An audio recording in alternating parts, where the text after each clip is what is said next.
자, 오늘은요, 전도서 1장 1절에서 11절 본문으로 그리스도 안에 있는 새로운 성이라는 제목으로 함께 은혜를 나누도록 하겠습니다. 자, 오늘이 2021년 마지막 주일입니다.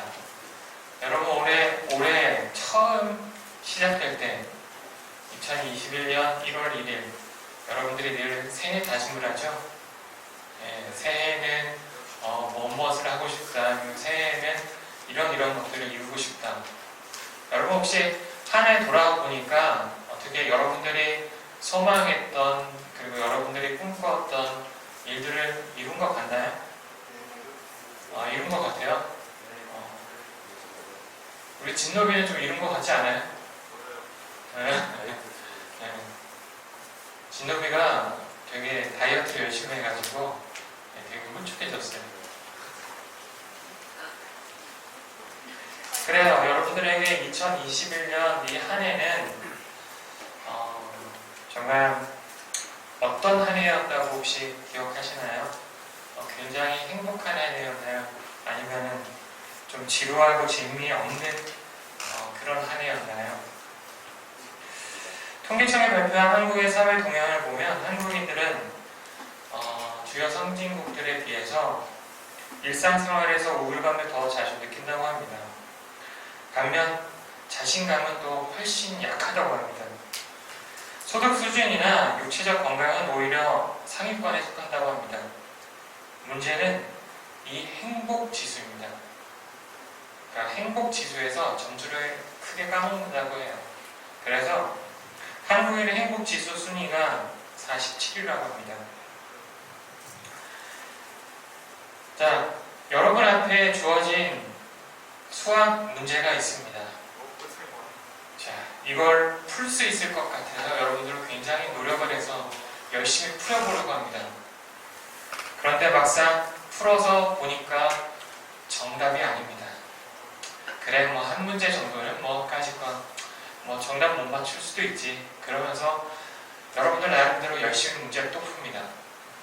그런데요, 이 한 문제가 아니라 두 문제, 세 문제, 네 문제, 다섯 문제, 여섯 문제, 일곱 문제, 여덟 문제, 아홉 문제, 열 문제, 열 문제까지 연속으로 풀었는데도 연속으로 다 틀립니다.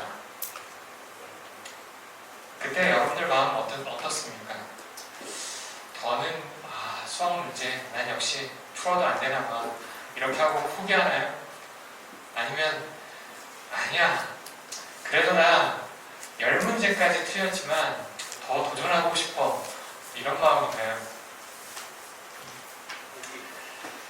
물론 정말 자존감 높은 사람들은 10문제 틀려도 11번째 문제를 도전합니다.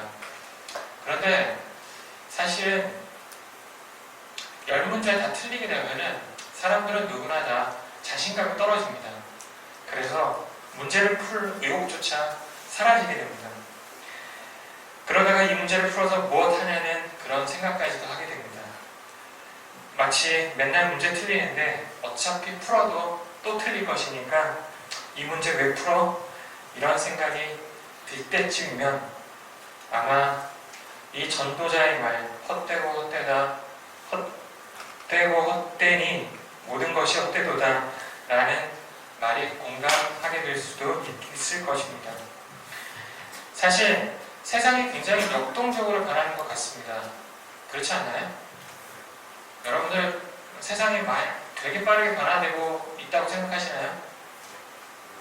그런데 작년하고 올해랑 여러분들이 비교했을 때 세상이 많이 변했나요? 네, 세상이 변하지 않은 것 같아요. 그렇죠?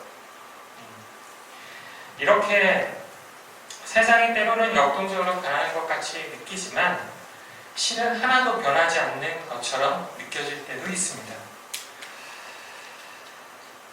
자, 모든 만물이 피곤하다는 것을 사람의 말로 다 말할 수는 없나니 눈은 보아도 족함이 없고 귀는 들어도 가득 차지 아니하도다. 이미 있던 것이 후에 다시 있겠고 이미 한 일을 후에 다시 할지라 해 아래에는 새 것이 없다라고 전도서 1장 8절에서 9절 말씀에 이렇게 기록되어 있습니다. 어떻게 보면 인생이라는 것은 되게 반복입니다. 아침부터 저녁에 잠자리 들 때까지 우리가 하는 일은요, 놀고, 먹고, 자고, 게임하고 이런 겁니다. 공부하고.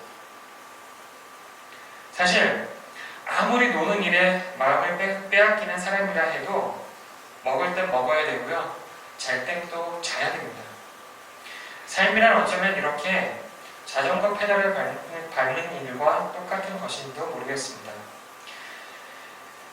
날마다 반복하는 일이 가끔 우리를 사실은 되게 권태에 빠뜨리기도 합니다. 하지만 그 반복하는 일을 소홀히 한 채 사실은 좋은 삶을 살 수가 없습니다. 덴마크의 철학자인 키에르케고르는 반복 속에서 혁명적 삶이 잉태되기도 한다라고 이렇게 말을 했습니다. 여러분, 농사를 짓는 일도 마찬가지입니다. 과수원을 하는 일도 마찬가지입니다. 제가 여러분에게 이렇게 설교 말씀을 전하는 일도 저도 마찬가지입니다. 사람들의 일은 누구나 다 똑같이 굉장히 반복적으로 이루어집니다. 전도서 1장 10절에서 11절에 보면 무엇을 가리켜 이르기를 보라 이것이 새 것이라 할 것이 있으랴 우리가 있기 오래전 세대들에게도 이미 있었느니라 이전 세대들이 기억됨이 없으니 장래 세대도 그 후 세대들과 함께 기억됨이 없으리라 라고 이렇게 기록되어 있는데요. 새 것이란 없다는 말에 사실은 저는 공감을 하고 있습니다. 성경을 보아도 마찬가지입니다. 형제들 간의 갈등 이야기는 성경의 첫 머리부터 나오고요. 자기 이익을 확보하기 위해 다른 이들을 수단으로 삼는 일 또한 그렇습니다. 별것도 아닌 기득권을 지키기 위해 다른 이들을 공경 속으로 몰아넣고 심지어는 죽음에 이르게 하는 일도 나옵니다. 전도자는 이런 세상의 염증을 느낀 듯 보입니다. 그는 매우 정직하게 자기 현실을 바라보고 있습니다. 적당히 현실에 눈을 감고 그리고 행복에 취하기에는 그는 매우 각성된 사람처럼 보입니다. 1장에서 그가 당부한 세계는 아무것도 새로울 것 없는 그런 지루한 세계입니다. 그런데 정말 세상은 지루하기만 할까요?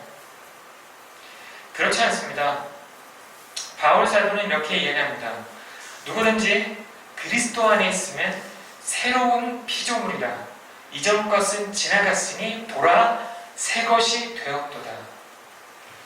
그리스도 안에 있는 삶이야말로 여러분 새로운 삶이자 그리고 우리의 가슴을 벅차게 만드는 그런 삶이라는 것입니다.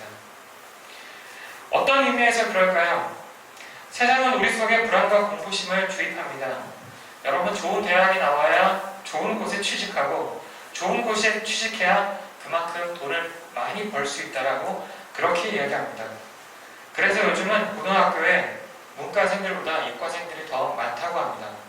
자, 우리 학생들 한번 볼까요? 자, 문과생 손 들어봐요. 문과 딱 2명, 이과생 손 들어봐요. 그래? 저기 효민이 너 문과야 이과야? 전기과요. 이과? 전기과요. 아, 전기과. 미안해. 시연이는? 이과. 자, 우리 학생들만 보아도 이과생들이 되게 많죠.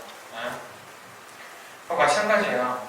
예전만 하더라도 이게 거의 반반이었어요. 퍼센테이지가 한 50대 50 거의 뭐 51대 49 뭐 이 정도.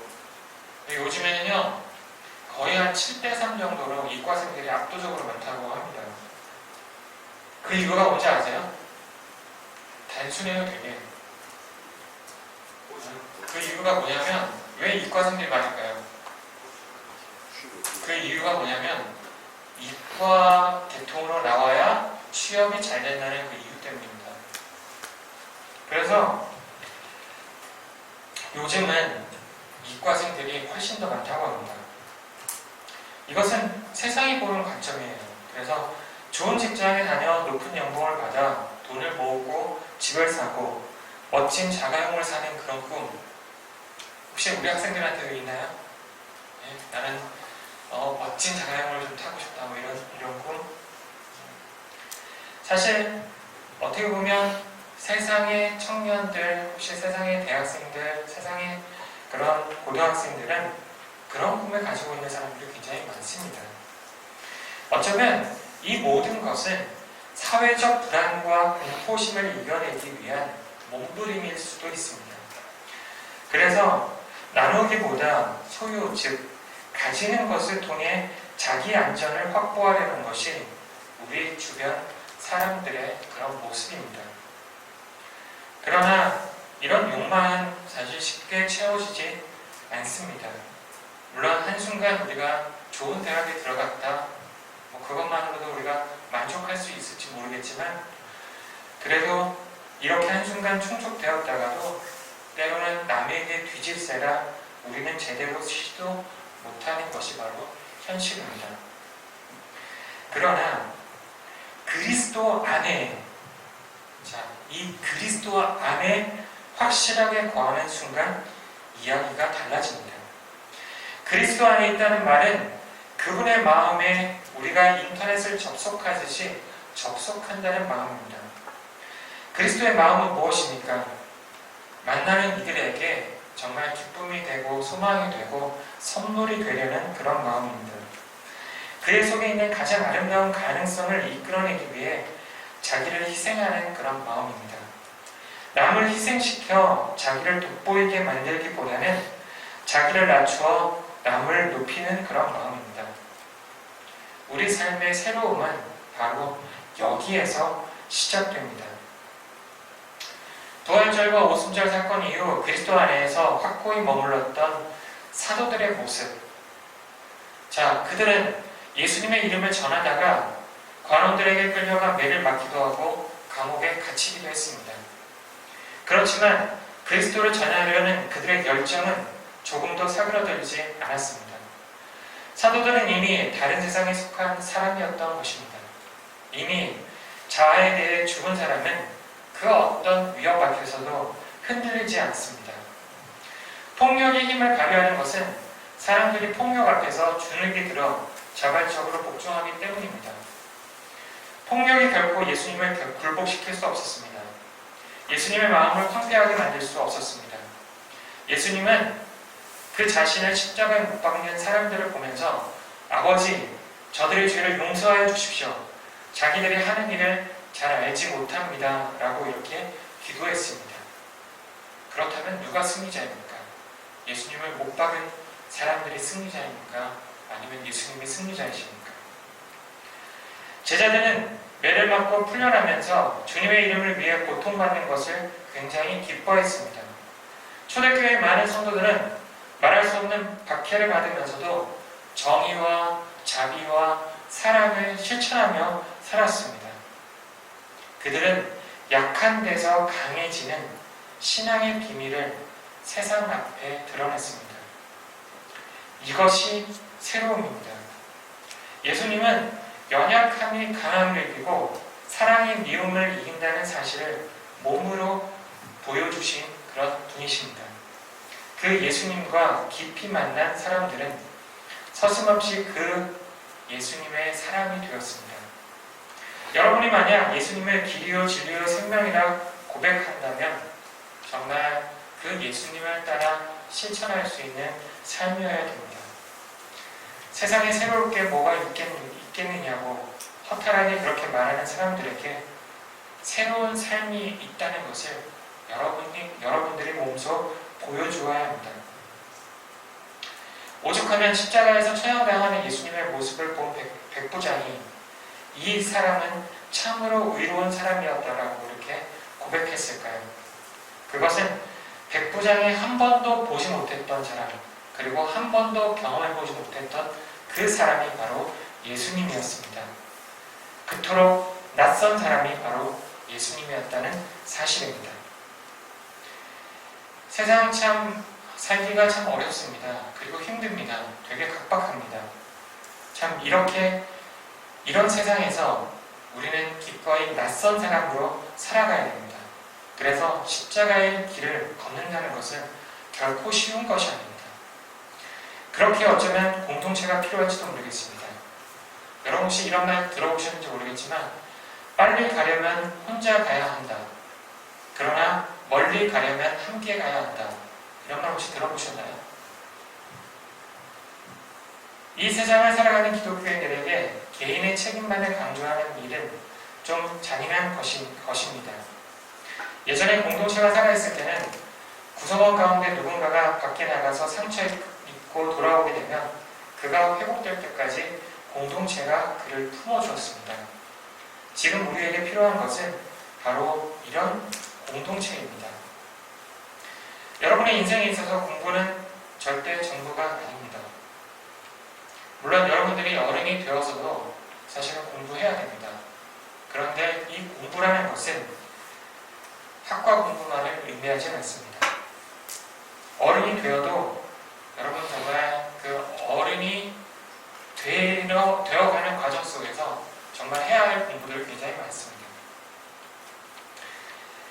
그러니 여러분들이 지금 이제 학과 공부로 인해 좌절하지 않기를 바랍니다.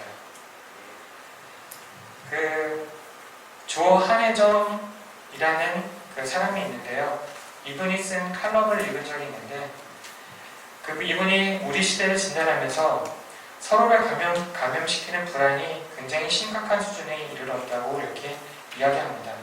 이미 강을 건너버린 것 같아 밥맛도 없고 잠도 깊이 들기 어려운 세상이라는 것입니다. 그렇다고 한숨만 내쉬고 있을 수는 없으니 함께 모여 밥은 먹고 지내는지 잠은 잘 자는지 묻는 모임을 만들었으면 좋겠다라고 이렇게 이야기를 합니다. 그 칼럼 가운데 일부를 제가 한번 소개해 주고 싶습니다.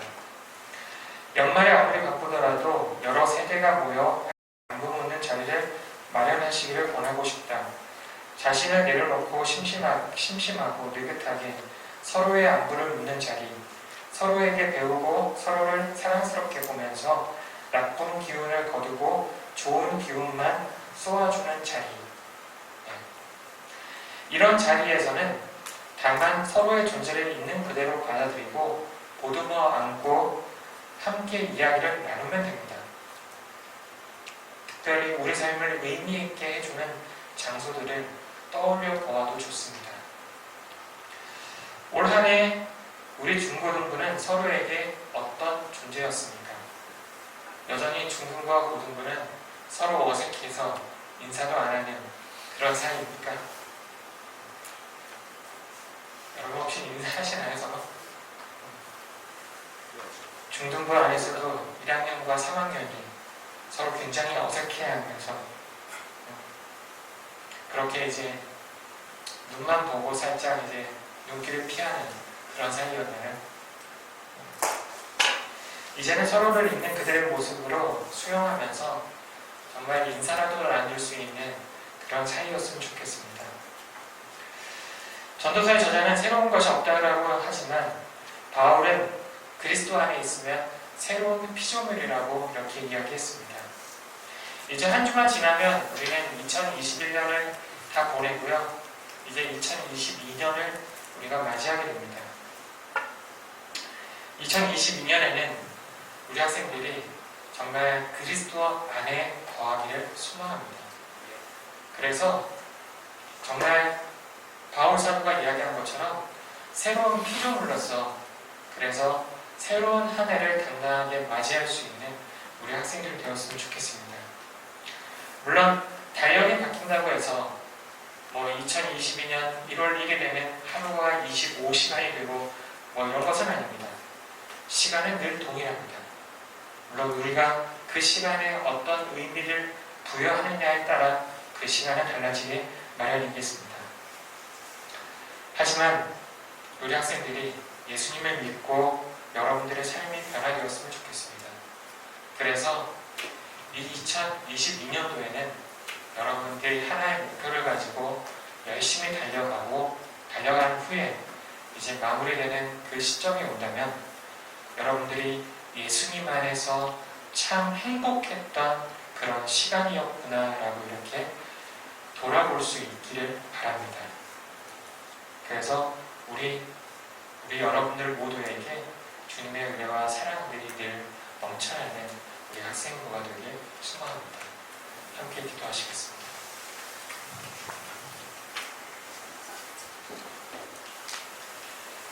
사랑 많으신 아버지 하나님 은혜를 감사드립니다.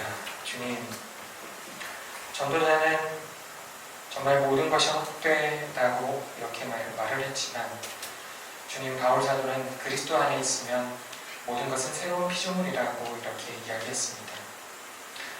주님, 우리가 그리스도를 나의 구주로 영접할 수 있도록 인도해 주시고 그리스도 안에서의 새로운 가능성을 우리가 볼 수 있는 그 영적인 눈이 띄어줄 수 있도록 주님 인도해 주시옵소서. 함께 하실 걸 믿고 예수님의 이름으로 기도드렸나이다. 아멘.